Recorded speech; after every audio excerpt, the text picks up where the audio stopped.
오늘 본문 말씀을 통해서 믿음의 확장, 믿음의 확장이라는 제목으로 하나님의 말씀 증거하겠습니다. 물을 끓이면 수증기가 발생해서 위로 올라갑니다. 여름 중위도 지역에 있는 태평양 바다에 해수면이 뜨거워지면 수증기가 다량을 발생해서 공기가 상승을 하게 되는데요. 공기가 상승하면서 수증기가 위로 올라가게 되면 온도가 내려가 가지고 구름이 만들어집니다. 그런 경우를 이제 온대저기압이라고 하는데, 거기서 점점 구름이 발달하게 되면 그것이 이제 태풍이 되는 겁니다. 처음에는 그냥 눈에 보이지도 않는 작은 물방울이요, 그냥 수증기에 불과하지만 이것들이 점점 세력을 확장하다 보니까 이제 큰 흐름이 되고 강력한 바람이 된 겁니다. 예수님께서 오늘 말씀 가운데 하시는 말은 너희가 믿음이 없다라고 말씀한 게 아니고 믿음이 적은 자들아, 믿음이 적은 자들아 라고 말씀하신 것을 보면 우리에게 믿음이 없어서가 아니라 그 믿음 가지고는 부족하니 좀 더 키워라, 좀 더 확대가 되어라, 그런 말씀을 하고 있는 겁니다. 그래서 우리 믿음의 수준이라고 하는 것이 그냥 미풍 정도에 그치지 않고 뭐 태풍까지는 아니라도 강풍 정도는 되는 그런 믿음으로의 변화, 그런 믿음으로의 확장함이 좀 있어야 되겠습니다. 그럼 이런 믿음의 확장이라고 하는 것이 이루어가기 위해서 우리가 어떠한 마음과 어떠한 영적 상태를 지켜야 될 것인가, 오늘 본 말씀을 통해서 살펴보도록 하겠습니다. 첫 번째로 이 믿음의 확장함이 우리 가운데 있기 위해서는 우리 마음 자체가 하나님을 향한, 주를 향한 그런 마음이 되어야 됩니다. 우리 마음이 주를 향한다라고 하는 것은 여기엔 두 가지 포인트를 볼 수가 있겠는데요. 먼저 우리의 마음이 주께로 향한 그 방향성과 또 주께로 나아가는 그 거리적 측면입니다. 먼저 방향적 측면을 말하면 우리 마음이 주를 향하였다라고 하는 것은 주께로 고정된 마음을 품어야 됩니다. 변화하는 것이 아니라, 흔들리는 것이 아니라, 망설이는 것이 아니라 언제든지 준비되고 또한 결정된, 내가 주께로 나아가는 것이 이미 결정되었고 내가 주를 위하는 마음이 이미 완료되었으며, 그래서 언제든지 그 타임만 기다리고 있을 뿐이지 선택 자체가 어렵다거나 힘들거나 그런 거 아니란 겁니다. 그런 마음의 상태가 우리가 하나님을 향하여 마음이 고정되었다라고 보는 겁니다. 오늘 본문 읽지 않았지만요, 24절을 보게 되면 한 사람이 두 주인을 섬기지 못할 것이니 혹 이를 미워하고 저를 사랑하거나 혹 이를 중여기고 저를 경여김이라. 너희가 하나님과 재물을 겸하여 섬기지 못하느니라. 두 주인을 못 섬길 것을 말했는데요, 하여튼 우리는 섬길 수 있다고 생각하죠. 저는 잘하겠습니다. 재물도 잘 섬기고 하나님도 잘 섬기겠습니다. 아무튼 주시오.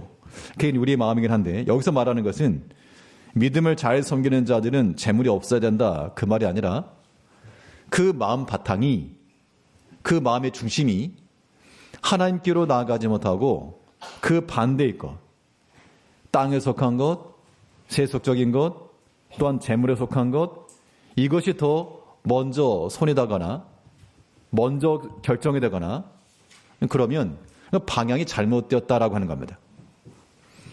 방향이 잘못되면요, 빠르게 뛰면 뛸수록 더 멀어지는 겁니다. 우리의 마음이 하나님께로 향해야 되겠습니다. 갈까 말까가 아니라 이미 결정된 상태로, 할까 말까가 아니라 이미 주 앞에 순종할 마음의 자세로, 이미 결정은 끝난 겁니다. 결정은 끝난 상태에서 하나님께서 부르심의 그 타이밍과 또한 우리가 달려나갈 그 기회를 엿보는 것이지, 뭐 그냥 주저앉아 있거나 아무런 생각 없이 있는 것, 그것은 우리 믿음에 있어서 더 넓어지는, 믿음이 확장이 되기가 어렵고요. 여전히 믿음이 적은 자가 되고 마는 겁니다. 믿음이 없는 건 아니지만 주님께서 그것을 잘했다라고 말하지 않고 이 믿음이 없는 자들아, 적은 자들아, 그건 믿지 않는 이방인들이 구하는 것이라 라고 말씀한 것을 보면 우리에게는 분명 지금 현재보다 우리 안에 더 큰 믿음이 있어야 될 것이 분명합니다. 그러려면 우리 성도님들의 마음이 언제나 하나님께로 기울어지고요, 하나님께로 고정이 되어야 됩니다. 고정이 되었다라고 하는 것은 변수가 아니라 상수가 되는 겁니다. 상황이 조금 달라졌다, 그렇다고 해서 죽기로 나가는 게 바뀌는가? 그거면 믿음이 커지는 게 못 되는 겁니다. 또 여러 가지 일이 있었다, 혹은 사람의 말이 있었다, 내가 속이 상한다, 감정이 상했다, 그런 것들이 죽기로 향하는 마음 그 방향을 틀었다? 그건 믿음이 아닌 거예요. 믿음으로 하나님을 섬긴다라고 말할지 몰라도요, 어디까지나 자기를 위한 신앙이지 주를 위한 마음이라면 주께서 변치 않은 이상, 주께서 방향을 바꾸지 않는 이상 우리가 바꿀 이유가 조금도 없습니다. 그렇기 때문에 우리 믿음의 성도님들은 처음부터 하나님을 향하여 우리의 마음을 확고하게 정하셔야 됩니다. 이미 모든 결정이 그렇게 돼 있어야 돼요. 여러 가지 흉흉한 소문이 들어서 내 마음이 번민하고 갈거나 말거나 주를 위해서 내가 충성하고 순종하겠습니다라고 마음을 먹었어도 또 여러 가지 일이나 사건이나 그런 관계성 속에서 흔들리기도 하고 돌이키고, 우리가 그런 면에서부터 벗어나서 우리의 마음을 굳게 정해야 됩니다. 우리 시편 112편 7절 말씀에서는 그는 흉한 소문을 두려워하지 아니하며 여호와를 의뢰하고 그의 마음을 굳게 정하였도다. 흉한 소문이라고 하는 것이 이제 우리의 마음을 요동하게 하는 겁니다. 흉하다라고 하는 것이 꼭 뭐 안 좋은 그런 소문이라기보다도 우리의 마음을 요동하게 만드는 그런 것들이 있죠. 그런데 그러한 것들을 내가 두려워하지 않고 오직 여호와를 의뢰하고 그 마음을 굳게 정하여도다. 이게 하나님 앞에서 우리의 믿음을 크게 하는 길이 되는 겁니다. 사실 우리 살아가면서 여러 가지 시험적인 일들이 참 많고요. 자, 우리의 원치 아니하는 그런 일들 때문에 어려움을 당하는 때도 많습니다. 또 어떨 때는 간절함을 가지고 기도해도 이게 응답이 되지 않은 것처럼 여겨질 때가 많죠. 그럴 때 우리에게 필요한 것은 무엇인가 하면, 그럴 때도 여호와를 의뢰하고, 형편과 상황이라고 하는 것은 흉한 소문이 돌고 있습니다.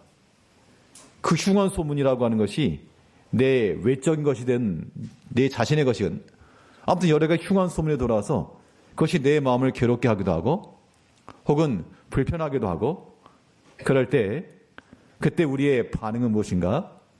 내가 여호와를 의뢰하고 그 마음을 굳게 정하여도다. 그렇기 때문에 이 정한 마음 속에는 흔들림이 없는 겁니다.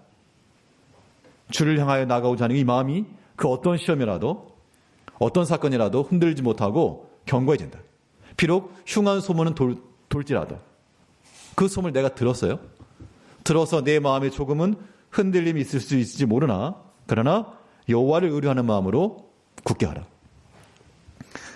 다윗이 그의 동료들과 함께 전쟁에 돌아온 후 그 본거지였던 시글락이 불이 탔습니다. 처자들 다 사로잡혀갔고 모든 소유도 다 빼앗겼습니다. 그때 백성들이 울 기력이 없도록 소리 높이 울었다 그랬죠. 인생의 삶 가운데서 참 눈물 날 일이 많죠. 어린아이들도 눈물 흘리지만 우리 장년들, 가장들이 눈물 흘린다는 것은 굉장히 큰 시련과 아픔인 겁니다. 자, 그럴 때 굉장히 두려움의 때인데, 그런데 그때 다윗이 어떻게 했는가? 어떻게 했습니까? 그들과 함께 동요한 것이 아니라 크게 궁급하였으나 여호와를 힘입어 용기를 얻었더라. 이미 상황이 이미 다 끝나버린 겁니다. 처자들 잡혀가고 소유물 다 없어지고, 그런데 여호와를 힘입어 용기를 얻었다라고 말했는데요. 이것은 그의 마음이 하나님께로 다시금 방향이 설정되었다는 겁니다. 우리가 그런 마음을 좀 가져야 되겠습니다. 우리 여러 가지 판단이며 또 선택이며 이런 것들 앞에서 우리의 마음 바탕과 그 방향이 큰 그림 속에서 주께로 고정이 되어 있어야 됩니다. 그래서 무엇인가를 선택할 때마다 세상의 것 선택하지 말고 하나님의 것을 선택하시고, 또 우리가 하나님 앞에 나갈 것이냐, 세상으로 나갈 것이냐, 예배를 택할 것이냐, 다른 즐거움을 택할 것이냐, 그런 것들에서는 뭐 고민할 이유가 없이 내 마음이 확정되었고 확정되었사오니 뜻을 정하여 우리가 하나님을 섬겨야 됩니다.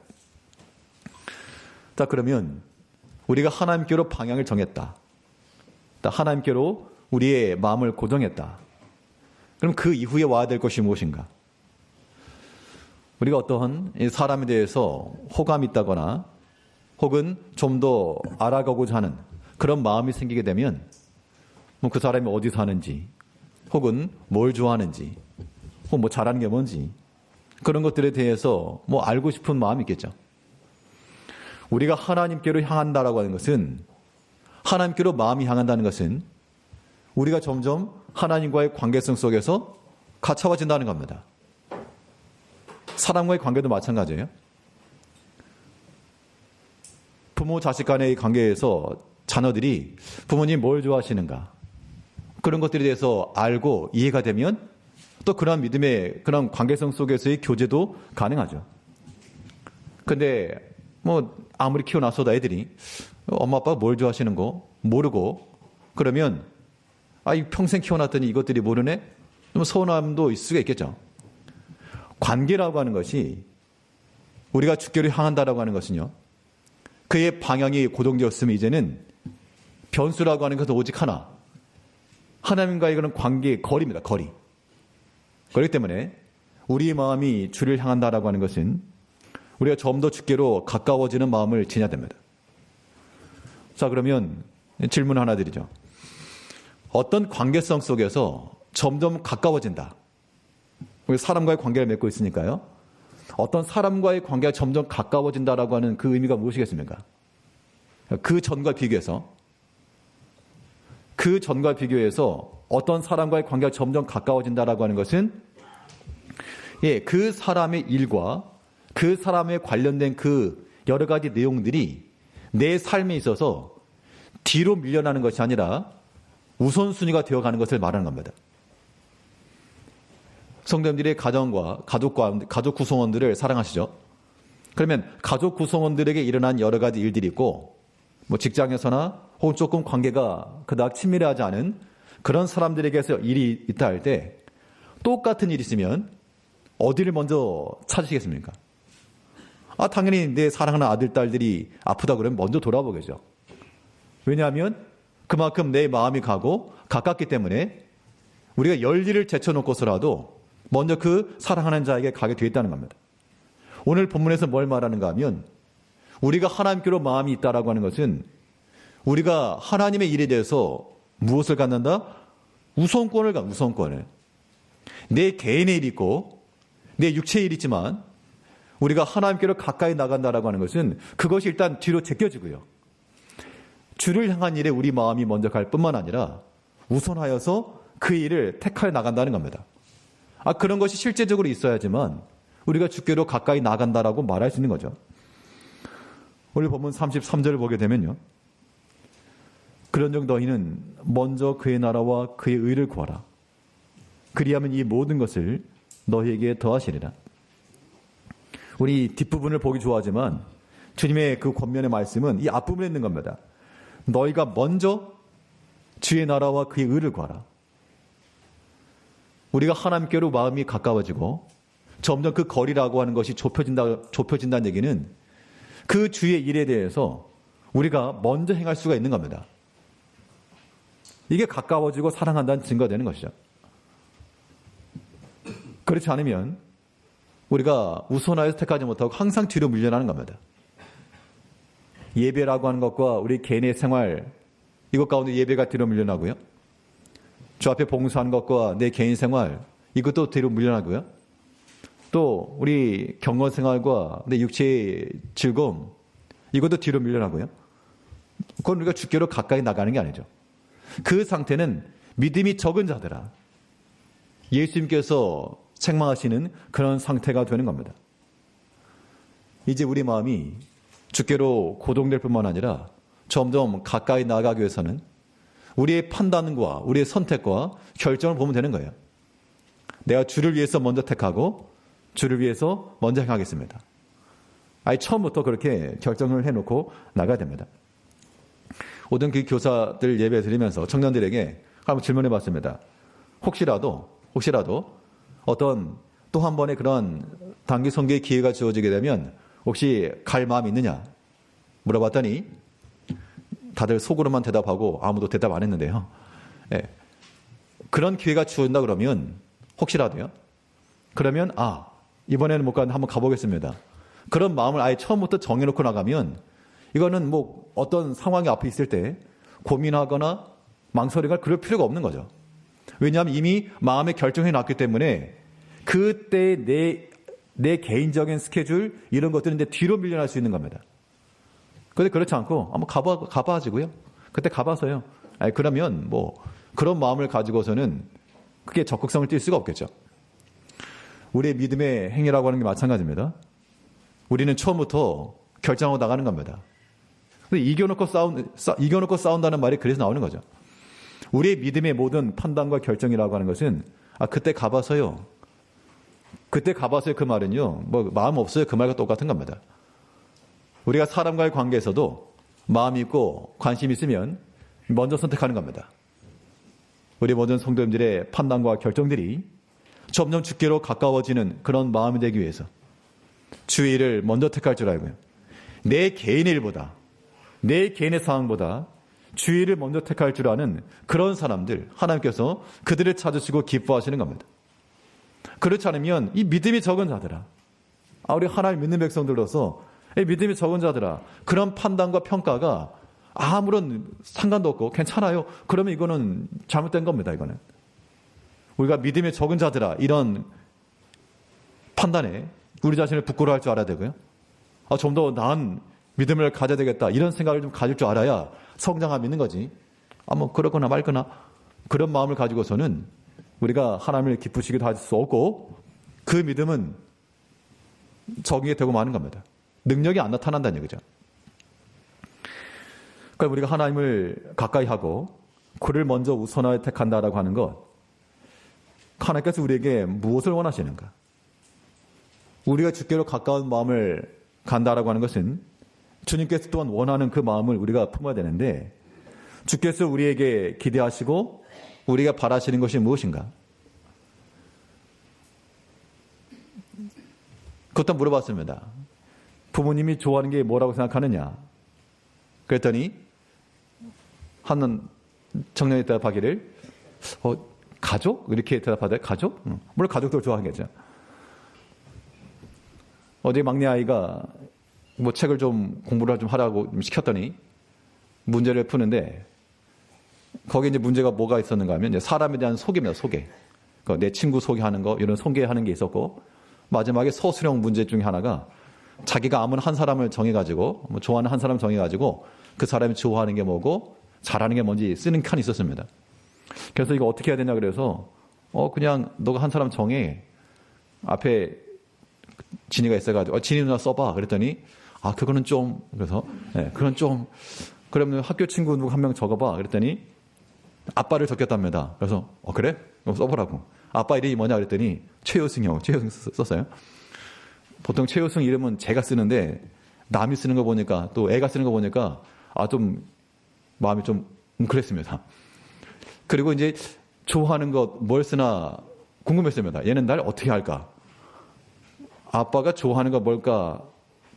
물어봤더니 모르겠다며. 뭐지? 그래 뭐지? 아빠가 좋아하는 것 뭐지? 속으로 한편으로는 서운하더라고요. 애가 물론 아직 애긴 하지만 그래도 뭐라 좀 쓰지. 뭐지라고 하는 그 표현 속에 약간 서운함. 애가 애니까 그렇지만 좀 이렇게 나이가 더 들어가지고 뭐 이제 애가 더 막 20살, 30살 이렇게 됐는데도 부모님 좋아하는 뭐지 이러면 굉장히 서운할 것 같습니다. 그러니까 우리 자녀분들은 부모님들이 뭘 좋아하는지 빨리 캐치해가지고 말이라도 이쁘게 하시고요. 그 다음 밑에 잘하는 걸 뭐라고 쓰는 것도 봤습니다. 궁금했거든요. 뭐 잘하는 거에다가 뭐 잠자기 이런 거 쓰면 되게 곤란했을 텐데 그래도 가만 보니까 말씀 전하기 이렇게 쓰더라고요. 제가 그걸 보고 얼마나 웃겼는지 한편은 다행이다 싶기도 하고. 근데 내 자녀가 부모가 무엇을 좋아하는지를 알고 쓰고 하는 것이 굉장히 기쁨이 되고 고마운 마음도 든다. 제가 그걸 보고 나서 그 뒤로 계속 생각을 했습니다. 내가 하나님을 아버지로 말하는데, 하나님의 자녀라고 말하는데 하나님 뭘 좋아하시지? 하나님 뭘 잘하시지라고 하는 그 답변에 대해서 내가 정말 뭐지? 왜 물음표를 찍고 있지 않을까? 정말 한치의 망설임도 없이 하나님이 좋아하시는 건 이거, 아버지께서 잘하시는 건 이걸 적어내지 못하고 조금 1, 2초 망설인다는 것은 그만큼 우리가 알지 못하다는 뜻이죠. 하나님께서 우리에게 원하시는 것, 하나님께서 좋아하시는 것, 성경에 명확히 기록되어 있습니다.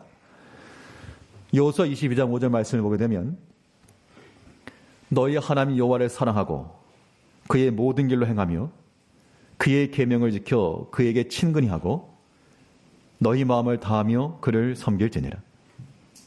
그러니까 하나님께서도, 부모님들도 외로울 때가 있잖아요. 때로는 위로를 받고 싶을 때가 있지 않습니까? 하나님께서도 우리의 사랑을 받으시고, 왜냐하면 너희 하나님 여호와를 사랑하라 했으니까 하나님께서도 그의 자녀들이 하나님을 향하여 사랑하는 것을 받고 싶으시다, 그 얘기잖아요. 그 방법이 모든 길로 행하며 그의 계명을 지키고 그를 친근히 하며. 자, 하나님을 친밀히 한다, 친근히 한다. 그 마음 자체가 가까워지는 것을 말하고 있는 겁니다. 우리가 하나님께로부터 멀어지고 하나님께 기뻐하지 않은 것만 골라서 하게 되면 그것은 하나님을 친근하게 하는 게 아니고 하나님을 원수와 같이 여기는 겁니다. 근데 하나님께서도 우리에게 삼일체 하나님 이미 완전한 관계성 속에서 서로 사랑하시며 무엇인가 부족함이나 채워져야 될 것이 있는 그런 하나님 아니시지만, 그런 하나님께서 우리에게 너희가 하나님을 사랑하라, 하나님을 위하라, 하나님께서 우리에게 가르치신 모든 길로 행하고 그 계명을 지키고 친근히 하며 너희 마음을 다하여 하나님을 섬겨라. 이걸 하나님께서 좋아하신다는 겁니다.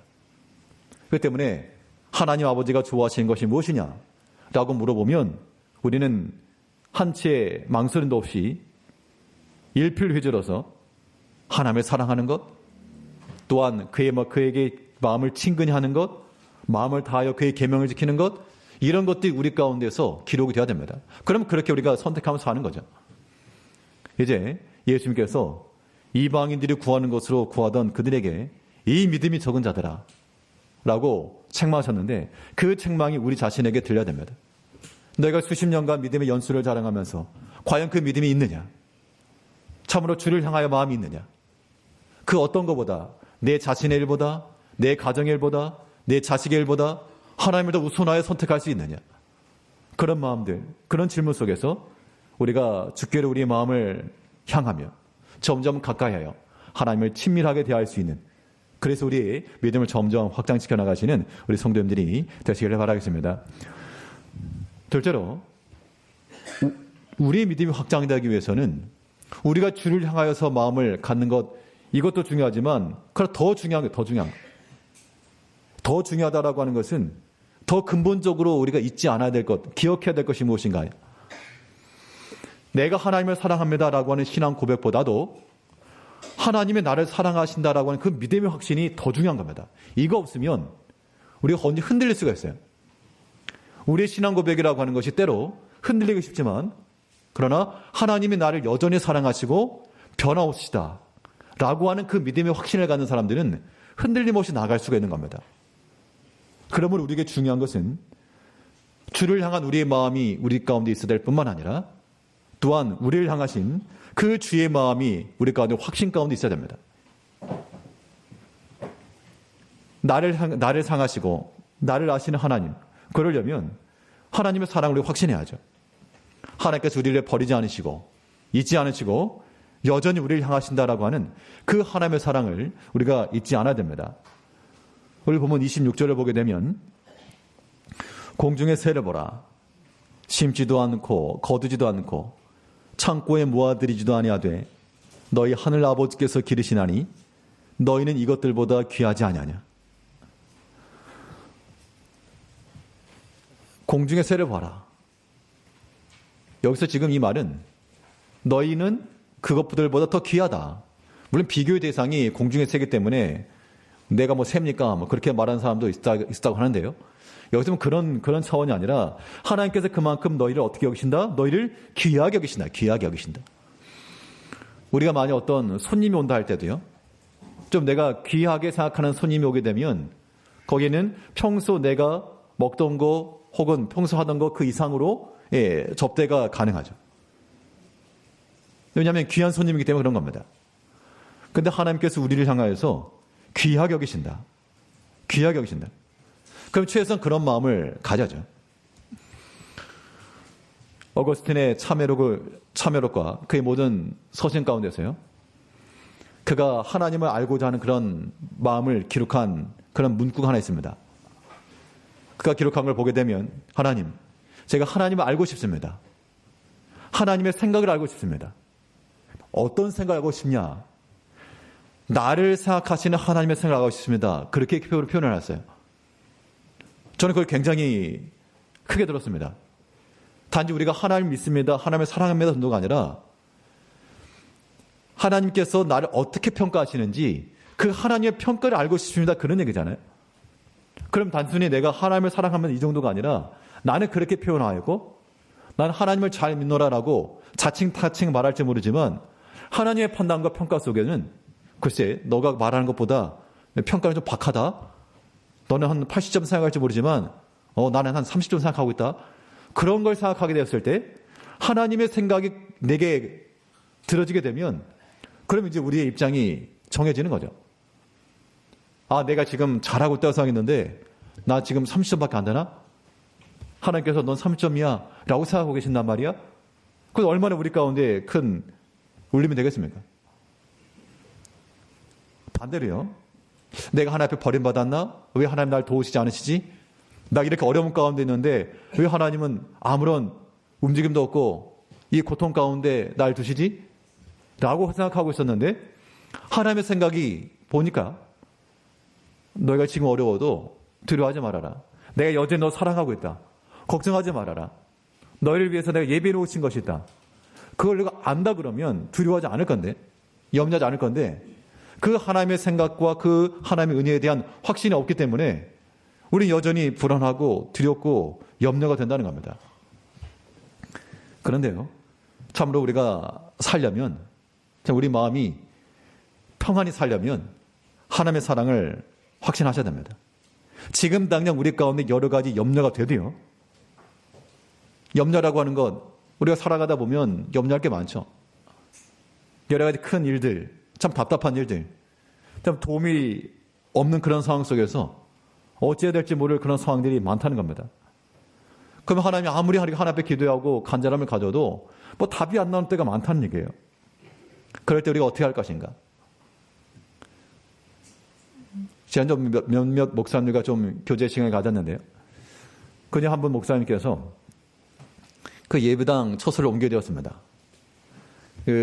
어떤 한 교회 목사님이 이제 은퇴를 하시면서 이제 그 예배당 처소를 이제 거의 땅값 정도 이렇게 내놓게 되어서 그것을 보고 여러 가지 위치나 조건을 보고 이거 좋겠다 싶어서 그걸 딱 계약을 했답니다. 근데 그 계약을 하고 나서 여기저기 끌어다 계약금을 치고 나서 이제 중도금 잔금을 쳐야 되는데 이제 답이 없잖아요. 그러니까 마음이 답답하기도 하고 당연히 교인들이 당연히 더 힘도 써주고 또 이렇게 힘을 써줄 만한 그런 직분자들이나 장님들이나 힘을 써줄 줄 알았는데 그런 반응이 없으니까 좀 당황하시는 모양입니다. 원래 그분이 좀 유쾌하고 좀 재밌는 분인데 그분이 하신 말씀 중에 내가 요새 웃음을 잃어버렸다. 웃음이 사라졌다고. 그러니까 우리가 그 말이 저도 좀 이해가 됐습니다. 어떤 사람이 마음에 어떤 근심이 있고 어떤 스트레스나 압박감이 심하게 오게 되면요. 웃음이 사라져요. 웃음이 사라진다는 게 웃는 방법을 잃어버리고 때는 잠이 안 오면 잠자는 법을 잃어버린 것 같고 잠을 어떻게 자는 거지? 왜냐하면 웃고 싶은데 그에 생각하니까 웃음이 안 나오는 거예요. 깝깝하니까. 그런 상황 가운데 우리가 놓이게 됐을 때 어떻게 할 것이냐. 그래서 성경에서 말하기를 참 태평하게도 염려하지 말라 이렇게 말하고 있거든요. 그럼 우리가 여기서는 둘 중에 하나인 겁니다. 이 마음이 답답하고 염려가 되는데 지금 당장 이거 벼랑 끝에 서 있는 것 같은데 이거 어떻게 할까? 그 상황 가운데서 계속 염려를 하든지 그냥 주를 믿는 마음을 가지고 염려하지 말라 그랬으니까 염려한다고 어떻게 바뀌냐? 안 된다. 그러니까 오직 전적으로 하나님 믿고 하나님 의지해라. 하나님 앞에 그럴수록 더 하나님 앞에 나와서 엎드리고 좀 부르짖어라. 그렇지 않고 염려만 한다고 해서 일이 안 된다는 겁니다. 그럼 기도하면 되느냐? 기도하면 되냐? 그런 말 하지 말고 하나님 믿고 하나님이 여전히 너희를 사랑하고 우리가 육신의 부모가 내가 비록 가진 게 없고 부족해도 제 자녀들이 원하는 것이 있으면 악한 자라도 자녀들에게 좋은 것을 줄 줄 알거든. 하물며 너일까 보냐. 그리고 우리가 하나님에 대한 그 사랑과 확신이 부족하다는 겁니다. 우리를 향하신 하나님의 뜻이 뭐라 그랬습니까? 너희가 고난받고 그냥 그 고생 가운데 쓰러져라. 이게 하나님의 뜻이 아니라 그랬습니다. 너희는 참새 그들보다 귀하다 그랬고요. 예레미야 29장 11절 말씀을 보게 되면 여호와의 말씀이니라. 너희를 향한 나의 생각을 내가 아나니 평안이요 재앙이 아니니라. 너희에게 미래와 희망을 주는 것이니. 하나님의 말씀이 우리 가운데 임하시기를 그 재앙과 여러 가지 어려움 가운데 처했던 그 백성들을 향해 말하시기를 너희를 향한 나의 생각은 그 재앙 아니다. 평안이요 또한 너희의 미래와 희망을 주는 것이다. 그러면 우리가 하나님의 말씀이 그러하다 하면 우리가 일단 믿고 나가야 되겠습니다. 그럼 해결이 안 되는데 어떡합니까? 그러니까 그때 믿음이 필요한 거예요. 그때. 지나놓고 나면 우리 지나온 일들을 생각해 보십시오. 우리 지나온 모든 일들 가운데 참으로 답답했던 그때들, 정말 도움의 손길이 아무것도 없고 이제 어떻게 할 방법이 없는 그때, 낭떠러지에 서 있는 듯한 그런 느낌일 때. 근데 지나고 보니까 그때도 어떻게 지나갔잖아요. 또 생각지도 못한 방법으로 하나님께서 그 수렁에서 끌어주시고 또 전혀 생각지 못한 방법으로 도와주시고 또 피할 길 주시고 그런 때가 있잖아요. 하나님께 분명히 그때도 그러신 하나님이 능력이 줄어들지 않았으니까 우리 하나님 의지하고 나가면 하나님께서 반드시 우리의 필요한 걸 안다 그랬고요. 또 우리에게 필요한 걸 공급할 수 있는 하나님이니까 허락해 주실 게 분명합니다. 우리가 당하는 고난 중에 큰 고난이 무엇일까? 몇 가지 제 개인적으로 순위를 정해보니까 1, 2, 3등 한번 생각해 봤는데요. 3등, 큰 고난 중에 3등. 육체의 고난. 사실 사람이 몸이 아프면 정말 이러다 사람 죽는가 그냥 그대로 죽었으면 좋겠다 그런 마음이 들기도 하겠지만요. 그 육체의 고난이라고 하는 것은 최소한 그래도 다른 사람에게 해는 안 주고 나만 아픈 거야. 나만. 나 혼자 감당할 수 있는 거기 때문에 그 고통 중에 그나마 3등. 은메달 고난은 뭐냐? 사람과의 관계에서 오는 그런 아픔이에요. 이거 나 혼자 해결할 게 아니라 관계에 매여 있기 때문에 사람과의 관계성 속에서 오는 그런 고난 굉장히 큽니다. 어떨 때는 차라리 내가 몸이 아프면 아팠지. 사람과의 관계성 속에서 이거 도저히 힘들다. 근데 금메달 고난은 뭐냐? 가장 큰 고난은 좀 믿음이 없어 보인다 할지 모르지만요. 이런 물질적인 고난입니다. 이거 왜 그런가 하면 위로가 안 되기 때문에 그래요. 몸이 아픈 사람은 가서 위로도 해주고 관계가 막힌 사람은 또 사람이 가서 위로도 해주고 그렇게 하지만 이런 현실적인 고난 이런 문제들은 위로한다고 해서 해결되는 게 아니기 때문에 극심한 혼란이죠. 요즘 경기가 어려운 상황 가운데 여러 가지 자영업자들이나 또 일하시는 분들, 성도님들 개인적, 가정적으로 어려움이 있으실 겁니다. 일본에 있을 때 그 교회에 이제 매달 월세가 나갔습니다. 월세가 이제 좀 비싸죠. 근데 교인 수는 정해져 있고 나오는 연봉은 한정되어 있고 한 달 어떻게 그리 빨리 돌아오는지 그 매달 나가야 될 게 고정되어 있으니까 이것 때문에 항상 마음에 부담이 되고 스트레스가 되고.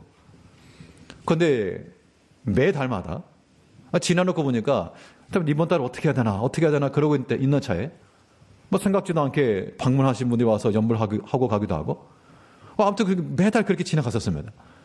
그때 느꼈던 게 뭐였는가 하면 이거 무슨 정말 매일같이 이게 큰 고민거리였는데, 그래도 하나님께서 지켜주는구나. 그런 것들이 이 경험이 있었는데요. 성도들께서도 큰 고난 중에 힘에 겨운 일들이 있으시겠지만, 그래도 하나님 믿으시고요. 죽게 아니면 사는 거죠. 그냥 하나님께서 지키실 걸 믿으시고, 그럴 때 어떻게 되느냐? 더 하나님 앞에 의지하십시오. 그럴 때 마음을 아둥바둥데 어떻게 하면 살까? 그런 마음 가시면 안 되고, 하나님께서 너 내게 나와라. 더 언제까지 더 말라 비틀어질래? 지금 나와라, 지금. 그럴 때 우리의 모든 생각 다 내려놓고 하나님 앞에 나가야 됩니다. 그래서 하나님 앞에 엎드려서 하나님 앞에 살려달라고, 하나님 불쌍히 여달라고 그런 기도하셔야 돼요. 안 그러고 염려만 한다고 해서 어떻게 못해요? 너희 중에 누가 염려함을 키를 한 달 더 할 수 있느냐? 못하는 거죠. 하나님께서 우리에게 원하시는 것은 하나님을 다 하신다. 너에게 필요한 게 뭔지 다 한다. 그러면 왜 안 줍니까? 네가 나와라. 네가 나와라. 하나님께서 우리에게 요구하시는 것은 우리의 마음인 거잖아요. 우리가 어떤 형편과 어려움 속에서라도 하나님 의지하고자 하는 마음, 주께 나와서 굴복하고 엎드리는 그 마음을 원하시는 거기 때문에 그래야 돼요. 하나님이 공급하실 것을 믿으시고, 하나님의 능력이 하나님이요 천지 창조 하나님인데, 능하신 하나님이 주시려고 그러면 못 주실 하나님이 아니라는 얘기입니다. 그 타이밍은 하나님께 있지만 우리에게 원하시는 건 내가 나와라. 오늘 보면 32절에서는요. 이는 다 이방인들이 구하는 것이라. 너희 하늘 아버지께서 이 모든 것이 너에게 있어야 할 줄을 아시느니라. 하나님 아신다 그랬습니다. 모르는 게 아니에요. 아신다 그랬습니다. 그럼 어떻게 할 건가? 알면 주세요. 그게 아니라 하나님 앞에 나와서 나의 모든 필요를 아신 아버지 하나님, 우리의 모든 방향을 다시금 주께로 돌리고 하나님이 원하시는 그 마음으로 향하고, 내가 중단되었던 것들이 하나님 앞에 다시 회복이 되고, 그런 상황 가운데서 하나님께서 우리에게 때를 따라 은혜를 베푸신 것이지, 지금 당장 필요하다고 손 내민다고 주게 되면 아이들도요, 필요할 때마다 그냥 오냐오냐 하고 줘버릇 하게 되면 뭐 좋은 교육이 아니지 않습니까? 하나님께서도 우리에게 좋은 믿음의 교육하시는 겁니다. 너희가 어려울수록, 극심한 고난에 처할수록 하나님께로 돌아와라. 하나님께 더 엎드려라. 전에 하다 중단되었던 것들 다시금 시작하고, 또 여러 가지 형편과 핑계로 하지 못하였던 것들 다시금 이어가고, 그 하나님께로 믿음 생활 다시 이어가라. 그러라고 우리가 어려운 때를 주었다라고 생각하셔야 됩니다. 그때 우리가 모든 외적 상황 가운데서 내 생각하는 것만 가지고 아니고요, 하나님의 도우심을 산다, 그 마음 가셔야 돼요. 히브리 4장 16절 말씀에서는 그러므로 우리는 긍휼하심을 받고 때를 따라 돕는 은혜를 얻기 위하여 은혜의 보좌 앞에 담대히 나아갈 것이니라. 하나님 분명 때를 따라서 은혜에 도와주시고 은혜를 베푸신다 그랬습니다. 이 하나님을 신뢰하셔서 여러 가지 아픔과 어려움 중에 그 염려와 고민을 누가 대신할 수 없기 때문에 오롯이 혼자 감당하시겠습니다만, 하나님 앞에 다 의지하시고요, 하나님 앞에 내려놓으시고, 그 마음의 부담과 짐을 내려놓으시고, 우리가 생각하는 것 이상으로요, 하나님께서 새로운 길 얼마든지 가능합니다. 홍해를 열어서 바닷길 내신 하나님, 바닷속에 빠져 죽는 건데 또 거기서 살 길을 주신 하나님이니까, 우리를 사랑하신 하나님, 때를 따라 은혜를 베푸시고 필요를 공급하신 하나님 확신하시고, 우리의 믿음이 약한 상태로가 아니라 점점 넓어지고 확대되어지는 그 믿음을 소유하시는 성도님들이 되시기를 바라겠습니다. 기도하겠습니다. 우리를 변함없이 사랑하신 아버지 하나님, 하나님의 사랑은